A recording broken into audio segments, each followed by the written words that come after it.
there everyone, welcome to the channel. I'm Cindy Daychuck with Queen Bee Creations, and we are going to be working on this little thrifted find. Now normally you find these already painted out, usually in bright colors. They come that way from the manufacturer. This one has no color. So we're going to give them some color. Now, obviously, you could go in maybe with some acrylic paints and start painting red and the detail and painting every feather. I'm not going to do that. I want to do it more just kind of as an art piece, not a detailed kind of realistic piece. So we are starting with copper patina from DIY. And we are going to get just one coat, but one solid coat on this piece. Need my glasses. Just all over. And because this is a liquid patina, it will seal. So this metallic will be on there, but it will seal. And that's going to be important for the next step because we're going to add open paint to it, meaning paint that doesn't seal itself. But I want to use the copper as the base. And the cool thing about this is that there are all kinds of nooks and crannies and crevices and highs and lows. And so we want to do a finish that's going to accentuate all of those details in there. So we are going to get this coat on, let it dry thoroughly, and then we can work on our next steps. Our rooster has had overnight to dry. Now, he already looks pretty fabulous. You could almost be done at this stage if you wanted. You could just take some dark wax and paint it over, rub it in and then wipe it away. So the dark wax is going to stay in the lows. It would dull this down a little bit. It would look like aged copper. It would be awesome. If you wanted a little bit more of a verdigris look, you could take the shipwrecked verdigris wax. So it's kind of like a turquoise wax. You could take that from DIY and you could do the same thing. You could brush it in, especially focusing on getting it into the crevices, wipe it back over the surface and have a little bit more of that aged verdigris look. You could combine the two and it would be awesome. We, however, are playing, we're experimenting. And again, because I've done both of those things and I probably have them somewhere on this channel, maybe in a thrift flip video. So I want to do something different. One of the things about DIY paint is that there really is zero waste with this. This is my clay-based paint. And, I've done previous videos where I've shown you that I have just tossed really thick paint into the magic bullet with some water, and I've mixed it all up until it's become paint again. I have taken the dried up powder, the dried up chunks, and instead ground them in the magic bullet with no water and made them into pigment powders that I could add to any paints. Very often when I'm down to the dregs, maybe I'm actively using a can and paint it out as much as I can. And there's just, how you get all the paint that's on the sides and in the bottom. And it's just a little bit. I will often just pour a little bit of water in, shake it around, and create a bit of a wash. If there's not enough, then I dump it in with other colors that are in the same boat. And that's where this one is. This is like, it says a purple blend. DIY doesn't formally have this color purple. This is a mix of a bunch of the blues and some of the reds, and you get this gorgeous purple. So this is a wash. It's nice and watery. It's just a mix of a bunch of colors, so don't ask me because I just dumped. But it gives you an idea of, look at how gorgeous that is. That's a real kind of eggplanty, aubergine kind of color. And we are just going to dab this in all over the place. And it is not a solid paint. So if you notice, I'm using an old makeup brush for this because I just want a really poofy brush that's going to get down into those crevices. I'm doing this over a plastic tray because it's going to drip a lot. And that's okay. So I'm just starting with his underside while I can still lift him up. And I don't have to get everywhere with this because I'm going to be adding some other colors. But look how lovely that looks already with the copper. Okay. If you're a person that decorates with purple, you could be done at this stage. So at any stage along the way that you kind of liked it, you can skip adding any more of the washes that I do and just go straight into the finishing, distressing, and sealing stages and stuff. But all of this paint that I'm using today is the DIY clay-based paint because I want to be able to distress back to the paint later. I mean, distress back to this paint, sorry, the copper later. So as I do my layers, I want to ultimately be able to get back to that original color in spots, and this paint's going to be reactivated with water, so I can wet distress it very easily to be able to get that. Now I'm doing the purple a little bit more carefully than you'll see me do subsequent layers because, you know what? You never really see people doing purple stuff, and this is quite a lovely color that I just happen to have mixed in here. And we'll be adding some blues, possibly some greens. I haven't fully decided yet, but we'll be adding some other colors. So our rooster will definitely go back to the colorful rooster look.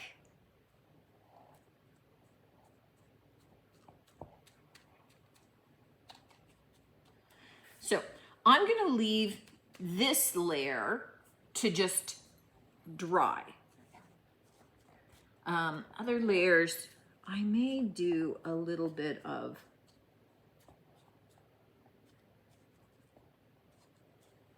dripping, but I'm quite digging this color, and you can't kind of see the copper peeking through, but the copper peeking through is really quite lovely. So that brush goes away. I still have tons of the wash. And when I get low in this wash, and if it starts to thicken, I can actually add just a tinge more water and shake it around because I've got a bunch of the wash up on the sides of this as well. So I happen to have a couple of other washes already made that are just sitting up on my shelves. But what we need to do is let this guy dry. But you guys can see that's a beautiful color. All right, DIY maybe needs to mix that one up for you guys because that's lovely. All right, this is dried. So now we're doing the next wash. I happen to have this blue mix, lovely periwinkle kind of color. I don't necessarily want as much of this, so I do have a very wet brush and I'm doing a very light dip, and we're just kind of adding it in places and letting it run a bit.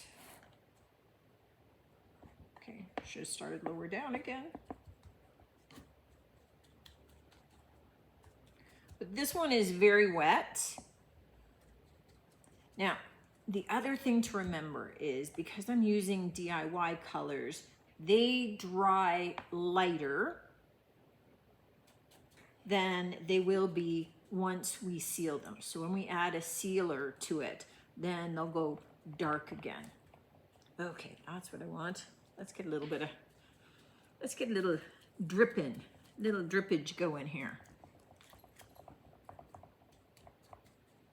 And for this, you can quite easily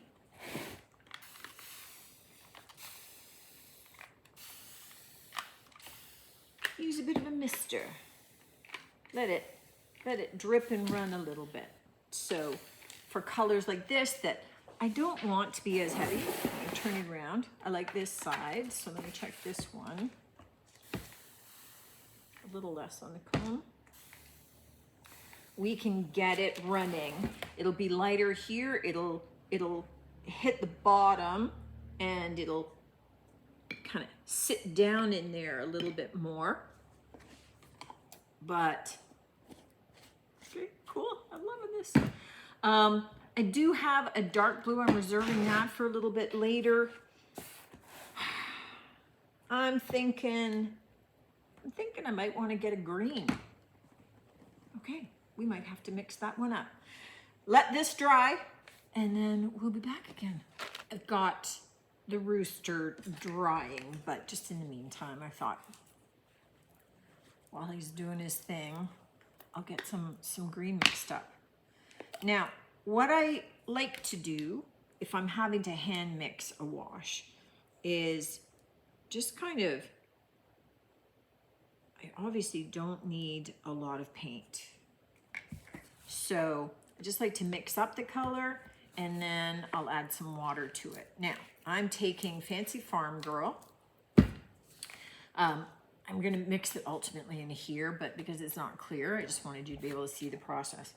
I'm gonna mix a little bit of, okay, plug your ears. Oh, I need a bigger bang. There we go. Okay, I'm gonna do a little bit of apothecary, not a lot. And I'm gonna take, oh, you are plugged. See if I can get some out of there. Oh, here it comes. I don't like using these FIFO bottles for DIY paint. They're really not designed for the clay-based paint because it's so thick and it gets thicker. And it just plugs up, so.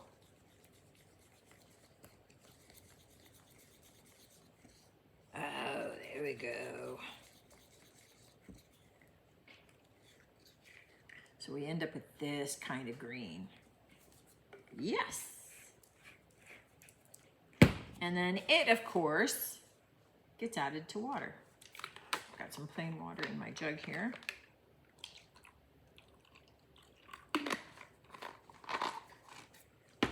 And we're just going to mix these two together and then we can apply them once our blue dries. All right, the blue has mostly dried, but I need to go home soon. So I at least want to get another coat on.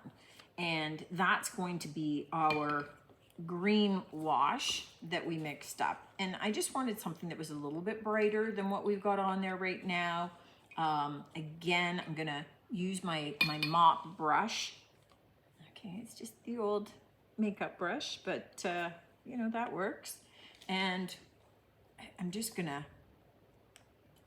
start down here because I keep forgetting to do his underbelly first. And I like this color because it's gonna add another tonal element. It's gonna be kind of nice and bright.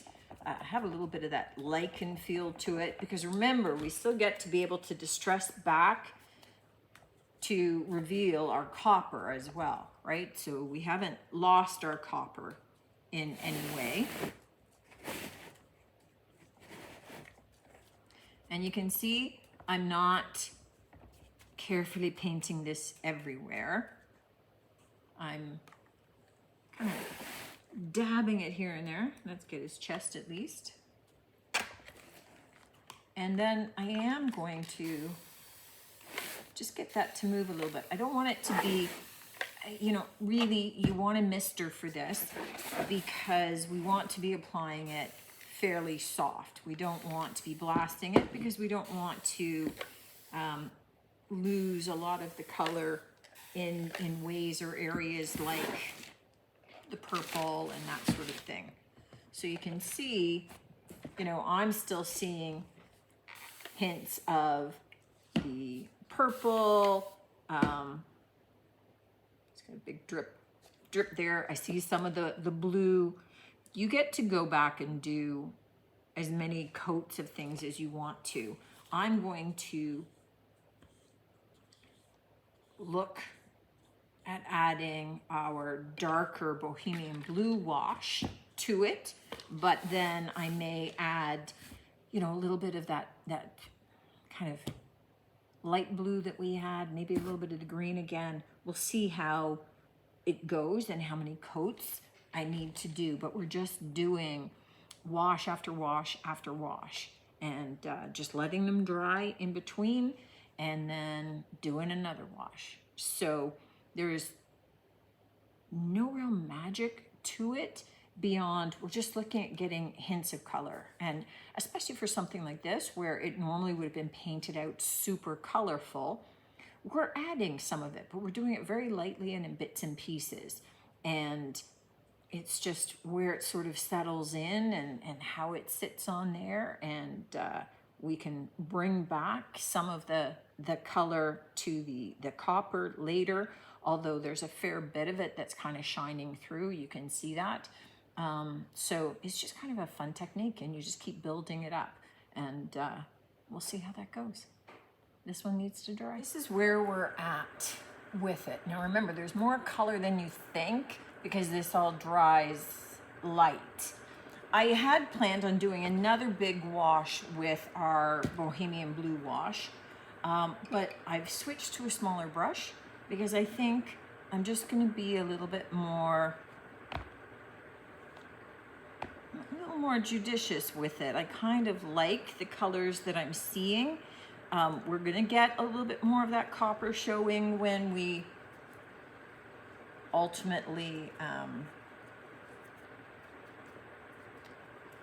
of distress it back, but I just want to not necessarily have the blue cover everything. So I'm just kind of dotting it around in some of the lows, and then we'll do a little spritzing because I don't want it sitting everywhere.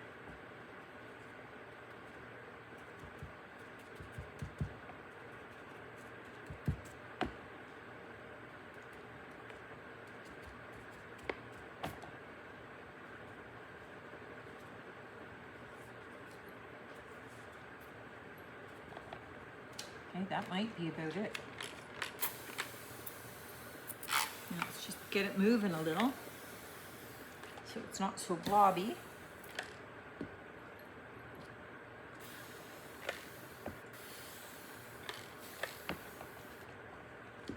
Okay, a little on the chest.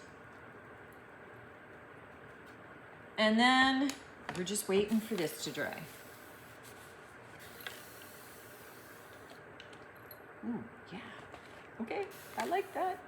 Now that our rooster is all dry, I want to do a little bit of distressing back, bring a little bit more of that copper back to some of those details. The beauty of the DIY paint, of course, is it's reactivated with water. So I'm able to just do kind of a light, wet distress and get some of those copper details coming back. So this is a way that I can use that to just kind of highlight some of those details a little bit. It doesn't take a lot of rubbing to be able to get those light washes off, but it definitely starts to bring out some of those details. So I'm just going to continue to do this down the body, the details of some of those feathers, just getting the edges of them more than anything else, just to get that copper to kind of outline those details a little bit. And then I need this to dry again. We don't want to seal it when that's all wet. We just want that to dry out. And then we get to seal it. And the nice thing about that is that we'll get a lot of those colors popping. They look a little more muted now than they're going to look when we're done. This is the fun part now. We're gonna take clear wax. I'm just using DIY and an old chip brush. I'm at the bottom of my can, so it's all kind of on the sides. But we are just going to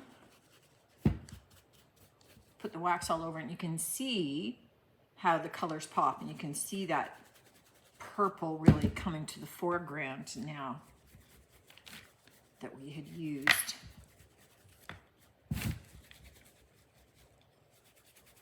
I like using the chip brushes for things like this because I can really get it down into all of those crevices without worrying about an expensive brush and ruining the bristles or anything like that. Plus, because of the length of them, they tend to go down. So that's it unwaxed. And this is it waxed. Look at the colors. I brought some dark wax out thinking that I likely would use some. And as I'm looking at it, I'm thinking, no, I think I'm okay without it. So I'm just gonna finish applying the wax, and I'll take a lint-free cloth over here and wipe down the excess. And when it's not so slippery, I'll come back and show you what we got. This is our finished rooster. So look at the colors. See how they're all blending in the detail, and the detail from that copper underneath.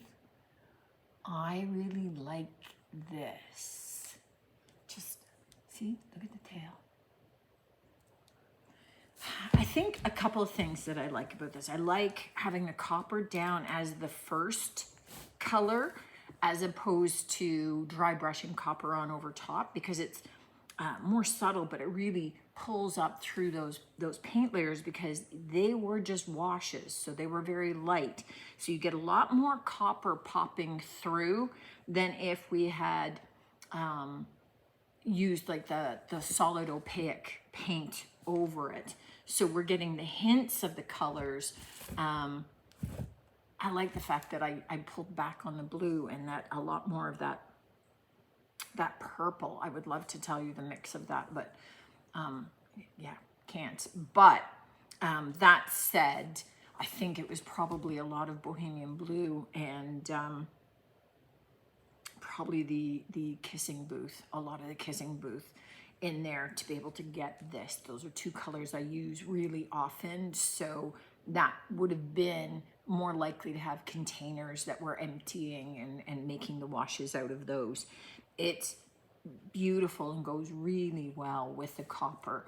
I like too that he now looks different than the painted ones that you get, where you have, you know, the red comb and the, you know, yellow feet, and he's unique. He's mine. He looks almost jeweled.